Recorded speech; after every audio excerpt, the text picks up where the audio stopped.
Confirmation bias is one of the challenges that we face behaviorally, and this can plague many investors. What confirmation bias is whenever we create a theory about how things are working in the world or working with a particular company, we will tend to inadvertently overweight the evidence in favor of our narrative. And we begin to sort of cherry pick only that evidence that supports what our theory is.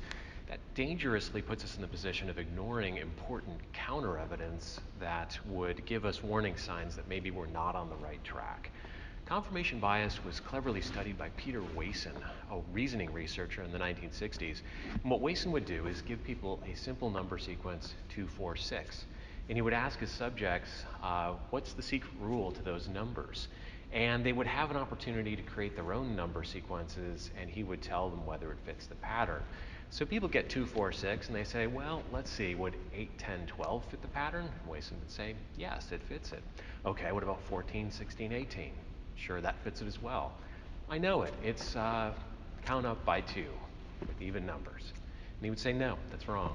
Turned out his sequence was any ascending number pattern would work. And so the key to getting that would have to be that you would try, 1 million, 1 million 1, 1 million 2. That would have fit.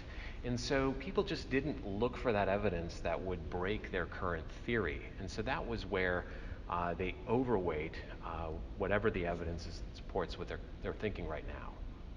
One of the challenges with confirmation bias is it operates out of our intuition. So to listen to the evidence fairly, we have a circuit called the basal ganglia, which tends to be about predicting rewards and experiencing and finding rewards. And that's kind of, if we're thinking heavily with our basal ganglia, it's using our intuition very much. With confirmation bias, we tend toward a prefrontal cortex style of thinking, and the frontal lobes are all about maintaining a plan, locking in on a theory, and trying to validate that theory. And so it turns out people with sort of more efficient dopamine responses in the prefrontal cortex persist in confirmation bias longer. That was interesting research from Brad Dahl and his colleagues some years back. For investors, this becomes particularly challenging because if you've taken a contrarian position, you're going against the grain, you really want to validate that you're correct and everyone else is wrong, and you start to get a snowball effect going where you're heavily invested in your thesis, and you can really become blinded to the counter evidence while overweighting the things that you're looking for as being important markers to predict the future. There are several practices you can use to try to minimize the effects of confirmation bias. One of the best ones is doing an investment journal. So if you're recording your thoughts over the time you hold the position, you have something to refer back to.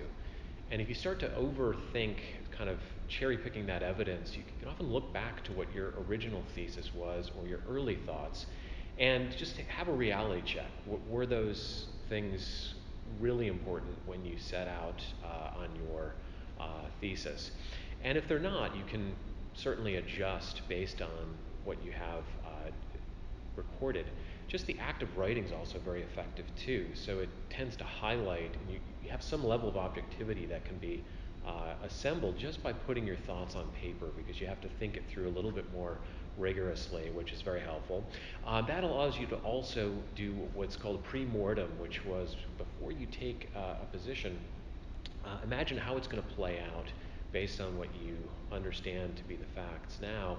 And what that allows you to do is start to set up different sort of mile markers of whether these things obtained or not, and know if you're on the right track.